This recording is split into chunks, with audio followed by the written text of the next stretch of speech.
I would be. It is a pleasure to be on in front of whoever I'm going to be in front of. And I am Keith KL Belvin. And tonight is a literary convo with me, KL. And this will be every Tuesday and Thursday. And this is just simply my way of reclaiming my passion. Now, what does that mean? What that means is I've been so focused on trying to help everybody and build my business and my practice that I got away from one of my passions, which is writing. And so I decided that 2 nights a week, I'm going to come on for not vanity reasons, but reasons connected to me and talk about my work with anyone that'll listen. And if it inspires some folks to get to writing, so be it. If it introduces you to my writing in a way that you never have before, so be it. But that's what I want to do. Hey, Flex, good to see you, bro. And that's what I'm going to do tonight. So with this being the very first night of me doing this, I thought about what I was going to talk about. And I said, you know what? I'm going to take it back to the essence, where all this started. Because I think, I remember Jay-Z said, treat your last like your first and your first like your last.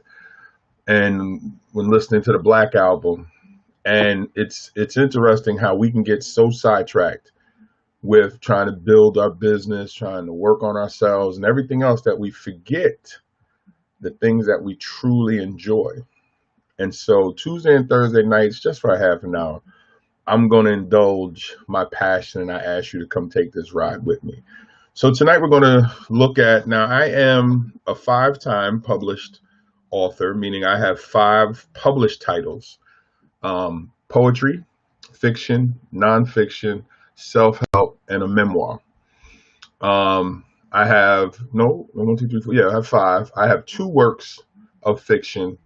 I have a memoir, self-help, and then of course poetry.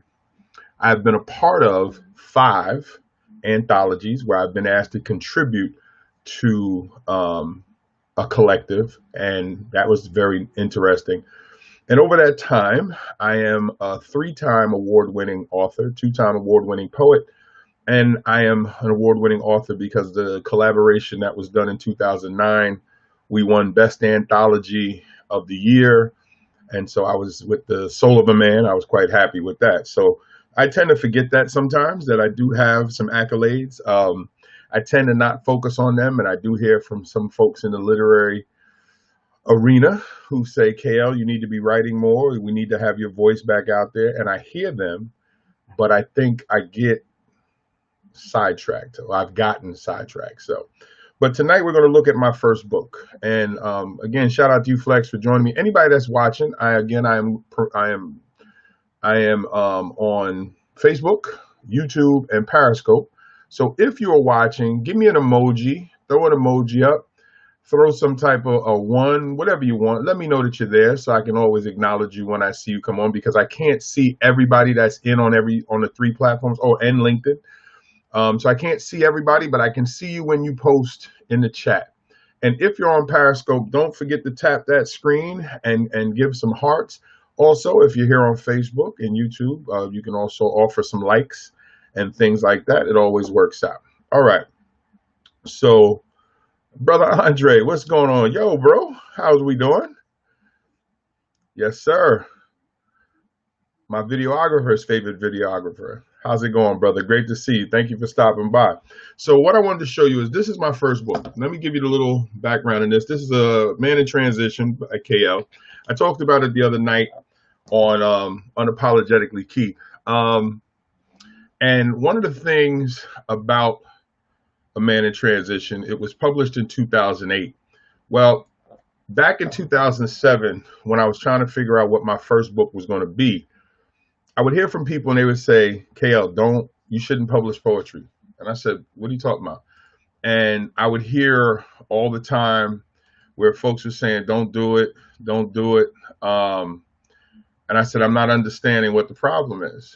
And a lot of influential writers and a lot of folks who had more time in the writing game than me Yes, sir. Congratulations, my brother. Always grinding. I see you on Twitter, man. I see you. And thank you so much for staying in contact, man. I appreciate that. It's been almost 10 years now. But a lot of people are saying, KO, don't publish poetry. And I'm like, what are you talking about? And what I noticed is that here's what I kept hearing often from other established authors. People don't support poetry. People don't buy it. It's everybody does it because it's easy. Don't go that route, bro. Do something else. But let me tell you what I did. First and foremost, I listened to my spirit and I listened to the Lord because it was placed on my spirit to get my work out because I was an erotic writer and I was an erotic poet. And that's how I had made my name in the circles that I traveled in, that I would do these erotic stories, and I still have all of them, and I would do these erotic poems. And of course, I used that as a way to get closer to women to have sex. So when I made this transition in my life, I was like, I want to show the world that I can do it without it being connected to sex. Hence, that's where the name came from, A Man in Transition. Because what I did was two things. One, I didn't listen to those folks. Second, I wrote this poetry book to read like a regular book, meaning it's in chapters. And each chapter has a selection of poems that I created that fit that chapter, but it also tells a secondary story. So here's the chapters. There's an introduction, of course. Then the chapters are spiritual, romance, fatherhood, the educator, simple observations of the world, the man I used to be, the future of KL, a tribute to my wife. But the chapters are one through six. And what I did was I wrote the book in reverse, meaning the book starts off with the spiritual man that I was in 2007, 2008, 2007, because I published it in 2008. The romantic man that I was, what I thought about fatherhood, what I felt as being an educator, my observations. And then when I wrote about the man that I used to be, it was because I wanted you to see the man that I was now and the man that I used to be. So that's the last place that some of my erotic poems or erotic stories have been placed. This book is the last published place of any of my erotic works because I wanted to show what I have moved from. So I'm not going to read any of the erotic parts. And I tell anybody that when they pick up the book, don't just flip to chapter 6 so you can kind of read the semi-racy, semi-dirty poems. We're not doing that. But I got a couple pieces I will go over tonight just to have a conversation with you. So, and again, I appreciate you. And if you're just tuning in, I am Keith KL Belvin, but I was better known as KL Belvin for short. I didn't add the Keith until later on because I didn't really want to go by my government name. So I just went by KL. And that's actually just all I posted. I didn't even put my full name, just a collection of poems, stories, and observations by KL. Now on the back, it actually tells you, I am a man in transition, a personal account, poem stories written that allow you to see how a man thinks when he has turned his life around to a higher source from one of the common misogynists. And yes, I was a misogynist. And it actually just tells you, I am a man in transition because I used every bit of this book. Now, to any of the authors that might be watching this, and if you're watching on replay, when you comment, just say replay. I'll know that you weren't watching live and I'll make sure I get to you. To all the authors that are out there, let me explain something to you that's very important because a couple of thousand books later, I've sold quite a few of my initial book, was that I made sure that people around me understood the man behind the poem. So I didn't sell the poetry because people don't buy poetry. People don't just run out and go, oh, I'm going to buy a poetry book. They don't do it. What I did was give them reason to support me. And you'll hear it if you've ever seen me and watched any of my videos, you hear me say, please like the post, please share the post, and I'll give you reason to support me. Well, the reason why I say that is because since I came into this game in 2007, 13 years ago, I've always felt it's my job, the author, the poet, whatever, to give you reason to want to hand me your money. I can't expect you to give me anything. So it's not a matter of going, oh, would you buy my book? That's suspect. Nobody want to hear that. But if you give a person reason to support you, if you give a person an emotional connection, if you give a person something where they can go, I respect that dude, I like that dude, then they want to support you. They actually look to support you. And they'll even say to you as they're buying a book, I'm not really big on poetry, but I like what you said about this piece. And I like what you said about that piece. I like what you said about your wife. I like whatever. And again, what that does, it gives you a connection, a direct connection with your target market. Now, my target market has been and still is women between the ages of 35 and 55. That's my major market because they're old enough to understand where I'm coming from, old enough to understand that I'm not about the games, and old enough to get that I'm trying to help. Now, it doesn't mean that I ignore younger women, and it doesn't mean that I ignore men. Those are secondary markets, and you need to understand your secondary markets as well. Because you got to know if you're in a room full of people that's in your secondary market, well, then you got to know how to flip what you're saying to address what your crowd is feeling. And when I took the stage, I'm not a performance poet, so I'm not a spoken word artist. Even though I had been years ago presented at one, I wasn't. I don't perform my pieces. I am what they call more of a traditional poet, which means I come out and I read. But what I do is I make sure I connect with somebody in the audience. I connect with the people listening to me. I do the same thing here when I'm live. I try to make sure that it's about you guys, Flex and Andre. It's about you guys because just sitting and monologuing and just sitting and talking to myself doesn't make any sense. I want to make sure that you guys are rocking out with me. So if you're listening to me, Flex, if I still got you, Andre, if I still got you, throw a one up in the chat room or throw something in the chat room. Let me know you're here. And if you just came on, you're listening to Keith K.L. Belvin, a literary chat with Keith K.L. Belvin every Tuesday and Thursday from 10 to 10:30.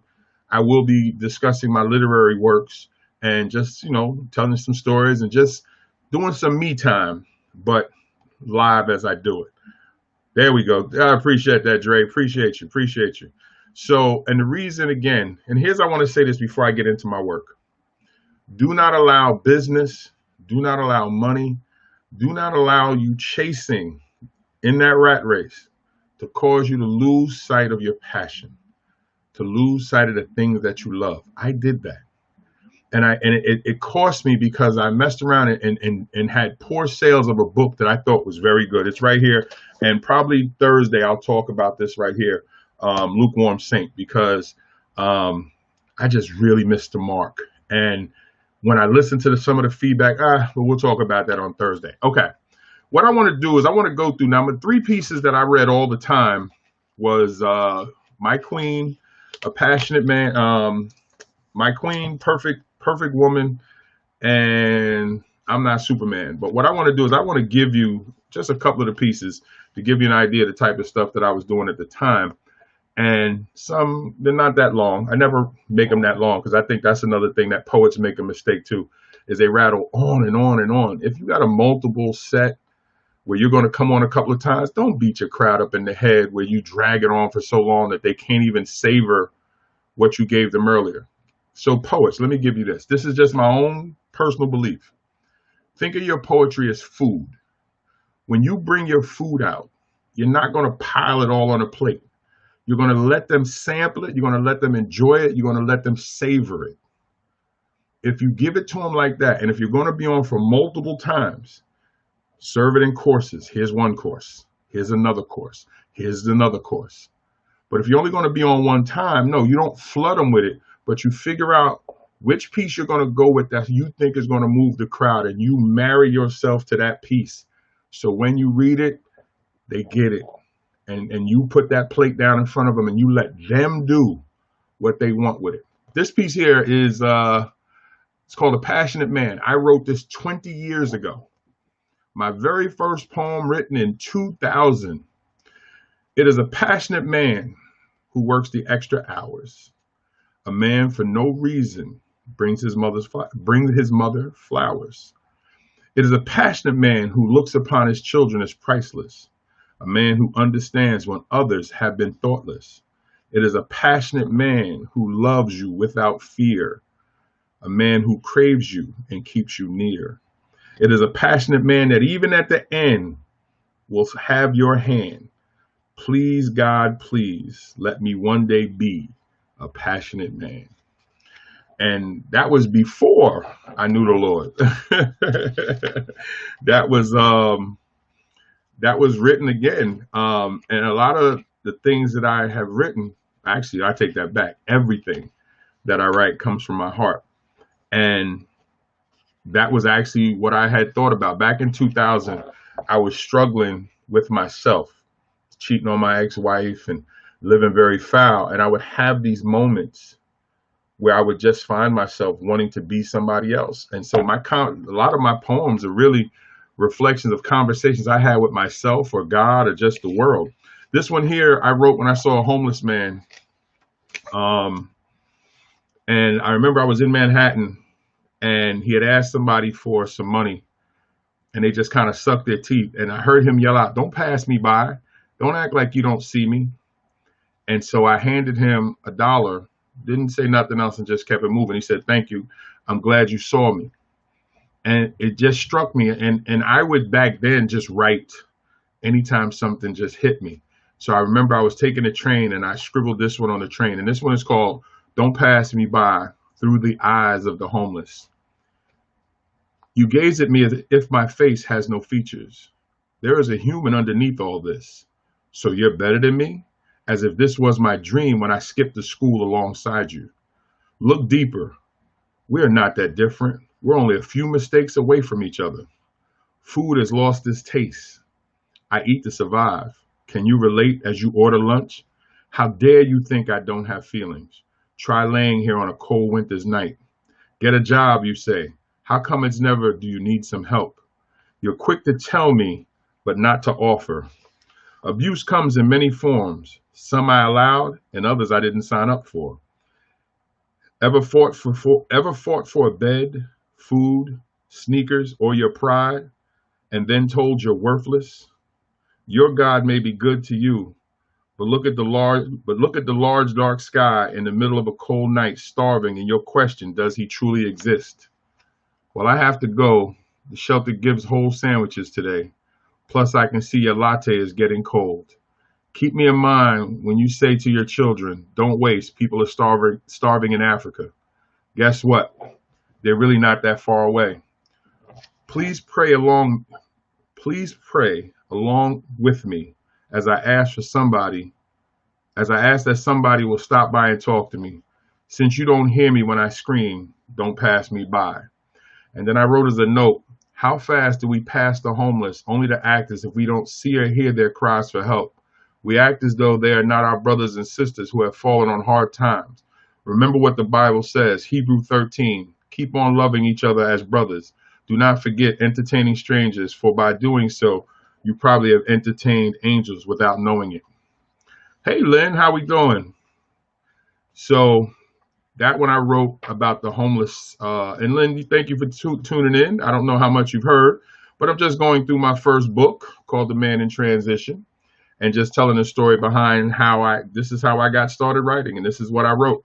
And I wrote poetry when everybody said don't do it. And I published, and I don't know why I'm stumbling tonight. I published my first book in 2008. Finished up everything in 2007. And this opened up the door to me starting my own company in 2010. And Belvin Publishing has been in place since 2010. Okay. This one is dedicated. Thank you, brother. I appreciate that. Definitely. Thank you. And by all means, if you like any of the poems, give me a thumbs up, a fist up like Brother Andre did. I like the muscle arm and the hearts right there from Lynn. A poet loves all that return. So I appreciate you. This one here is called Lies. And it's advice for my brothers and sisters. So I'm going to give you this one. My advice, brother, every time you lie, you give the devil something to work with. He takes that lie and applies pressure to your mind, body, and soul. You find yourself drifting further away from your true self, slowly becoming more of what you are not. Lies are the tools of evil. Why become the handyman of the most feared and despised? In every man, there is that fight not to give in to the transition lies cause. A man's strength is forged in his connection to self, family, and a good woman. Even with all that, many men embrace the evil that makes them less than human. So with every untruth uttered from our lips, we do the devil's work, even when our soul screams stop. My advice, sisters, look closely at that man, listen to his words, and compare his actions to the things he says. If you look deep, you can see the devil at work, Pray you see it in time. The lies of a man can corrupt every part of your soul if you allow them to plant a seed in your heart. And the note was, we have to control our mouths the best we can. What we say can be the undoing of who we are. And the scripture that I wrote there was James, the scripture that I picked was James 1:26. If anyone considers himself religious and yet does not keep a tight rein on his tongue, he deceives himself and his religion is worthless. So again, my biggest thing was I used this book when I was teaching. I used this book when I was out performing, because when I speak and when I wrote, thank you again, I appreciate that. I write from my heart, and I found that people respond to honesty. People respond to truth. So when I'm on stage, I'll tell a room full of people, I don't have a problem with bearing my heart, bearing my soul, because somebody else listening, somebody else that's going to listen to this tonight is going to need to hear this. This is the foundation of my counseling, but I'm not going to talk about that business right now. This is about some guilty passions. Okay, here's another one. And again, I want to give you this one here. This one is called mistakes. Do we hurt and learn from them? Can we become better people because of them? Is there a way to avoid and control them? My life has had its share of them. The path I travel upon has the remembrance of many of them. I have spent many sleepless nights wondering, why do I keep repeating? The pain the pain I try to hide is from the results of them. I have walked through many wrong doors by not paying attention to others' stories about them. It's now clear that I am not alone. Many suffer from them. So time to stop hating and understand it is part of life to make them. The strength of a true man comes from his ability to rise above them. The love and support I have for so many is my shield against them. I have begun to understand that some of the greatest accomplishments were the outcome of them. The man I have become has prepared me for them. Then God touched me and he said, my son, I made you and I don't make them mistakes. So, and you know what's funny is I have not read some of these poems in 10 years. Yeah, about 10 years. A couple of these I have not read. I have not actually opened my book and read it in some time. I got 2 more, and then I'm going to call it a night, and I'll answer any questions or anything like that. So this one here, you just heard me talk about mistakes. And again, one of the things that I did was I used this book to try to educate men on some of the damage that they were doing to their women, because I knew the damage that I was doing to mine. I was living foul and I knew it, but yet I would come home every night to my ex-wife and act like I wasn't. And we got separated in 2000. Yeah, 2000. We got officially divorced in 2003, but we had been together since 89. We started dating in 89, and it finally came to an end in 2000. So 11 years, and that's a lot of time to be with somebody and be treating them badly. So, all right, we got about 6 minutes left. I want to get through this here. Okay. Again, to the brothers, and again, by all means, please share this with any men that needs to hear some of these poems. All right, here we go. This one, the title is, Why Did I Tell Those Lies? The Other Side of Men You Don't See. Why did I tell those lies? I should have told you, hell no, those aren't my friends. Just conquests I haven't gotten to yet. I wanted you to chase after me when I walked out the club and when you asked me about that woman. I am scared and don't trust myself. That's why I call you so much. I wanted a mother, lover, and baby mama to look after me. I look at other women to make myself feel more important. I get angry at the next guy because my game is not tight. I'm not going to pay back the money I borrowed from you. I gave it to the next chick. I still don't get this monogamy thing because I didn't try to understand what you needed. I really don't think I'm sorry, and I really did think I'm sorry and a sad face could heal this. I want each chick on my webpage to think that they are special. It helps me get to their panties. However, I have matured spiritually, mentally, and emotionally since our last fallout. I have to learn to call before I come over. I will stand with you in church and get the word I need to be a better man. I won't flip when another man posts a slick remark on your webpage. I need you more than the damn Lakers. I agree there are times I need to act grown up. Today is a great day. I know it's time to put up or shut up and become your equal, your protector, and possibly your best friend. I am done with multiple women, and it is you I want. I am no longer scared of admitting I need the Lord and your love. I only pray it is not too late to repair what I have done. I laugh as my boys ask, why the sad face? Are you missing your woman? I say, man, I'm as cool as a fan. But my heart and soul scream, why did I tell those lies? Why did I tell those lies?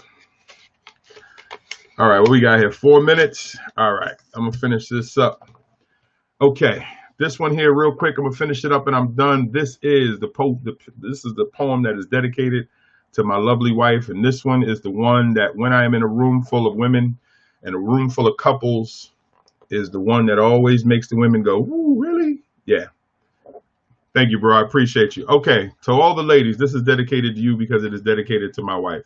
It is called Perfect Woman, if only in my mind. And remember, perfection does exist. It really does. Here we go. I ask myself, why am I so lucky? Is there a reason I'm so blessed? But you're never supposed to question God's work. I say God because how do you explain her patience with me? There is something about the way she understands my needs. Are there other women who would love another's children like her own? Would another woman be strong enough to trust God and take you back when you have tasted someone else's fruits? Her soul is pure enough to douse the evil that once filled my own. My vanity, pride, and smugness have been replaced with concern, endearment, and gratefulness. I concern myself with more than just my own needs. Her smile fills my heart with joy. Her tears burn at my soul and demand my immediate attention or screams for forgiveness. I am blessed with an equal. So again, I ask, why am I so lucky? Does God see something in me I don't see? He must.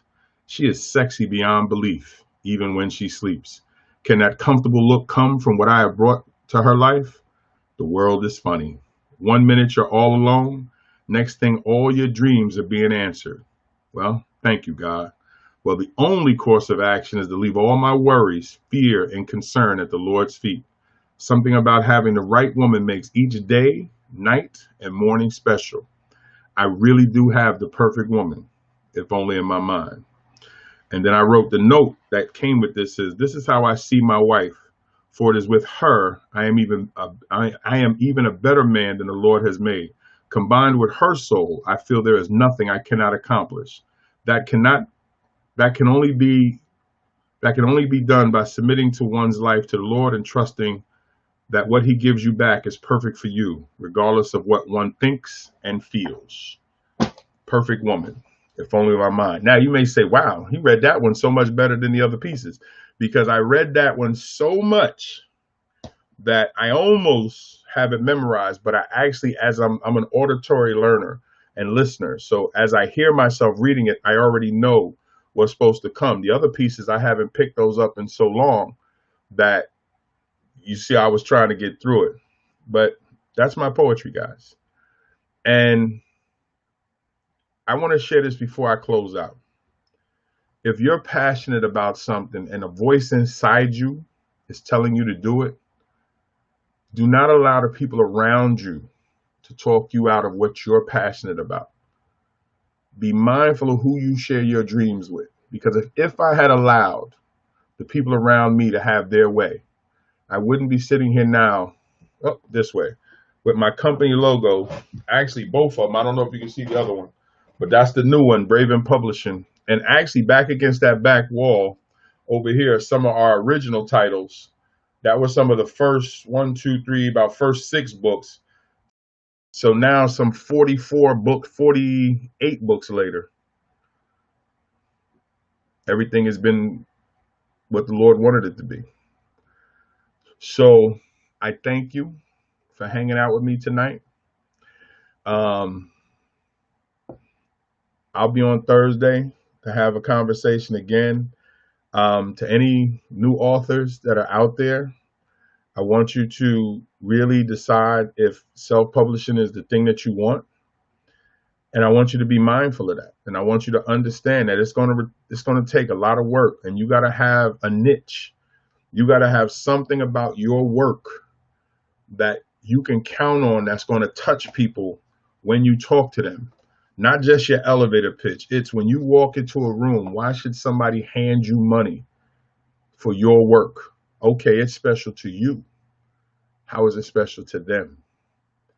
And so, to Andre, to Lynn, to Flex, and anybody else watching, thank you. If you're watching on replay, thank you. So, Andre, make sure that you hit that screen on Periscope there. Make sure you pump those hearts up. And hey, Tony, what's going on, love? Great to see you. So I just want to say, guys, that if love you too, bro. Appreciate you. If you want a copy of Man in Transition, go to my website, bravenpublishing.com. That's where you can get a copy. I got to actually check my inventory to see how many books I have. I might have to order some, but either way, I can get the books to you. With the protesting and hold on a second, with the protesting, and there we go. There's my website there.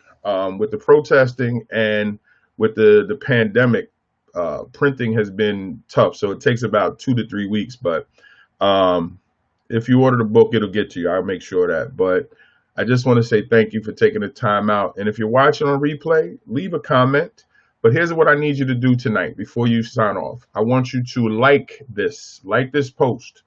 All right. I want you to share it. But when you share it, tell somebody why you're sharing it. Share it and say, hey, you got to check this brother out. Tell them why. Because if we just share it, a lot of people just go, what's this they sharing? They don't bother with it. Tell them why. Say, hey, you need to listen to what this brother is saying. People will respond if you let them know why you're sharing it with them. And I would appreciate that.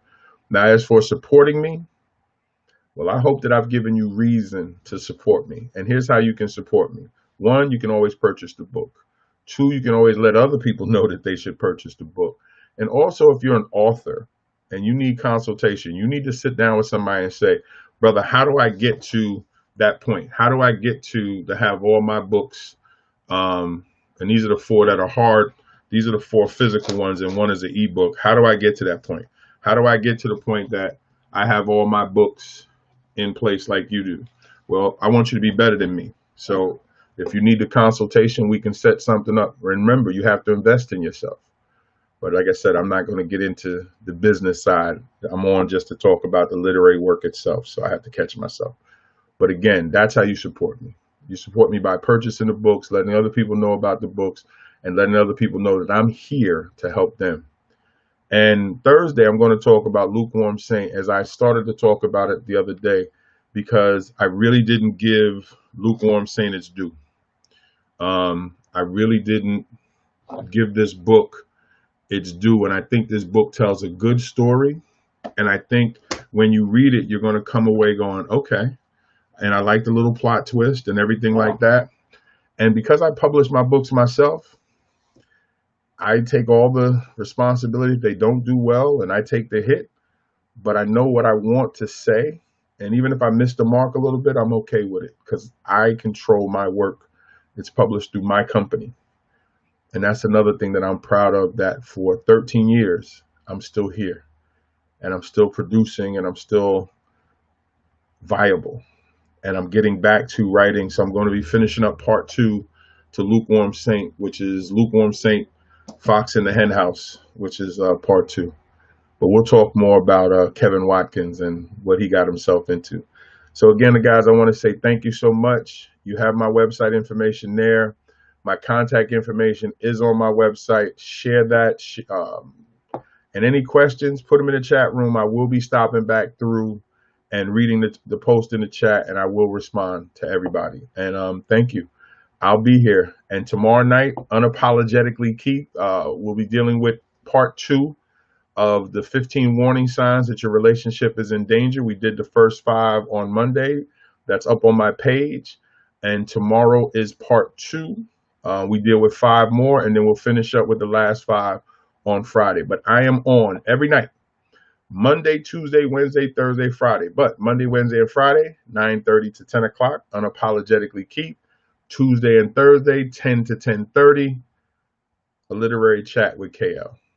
So you know how to find me. I'm showing up. I'll be here for you. All right. Thank you so much. Blessings. Thank you for sharing. Thank you for showing up with me. And I'll talk to you soon. God bless, guys. Talk to you soon.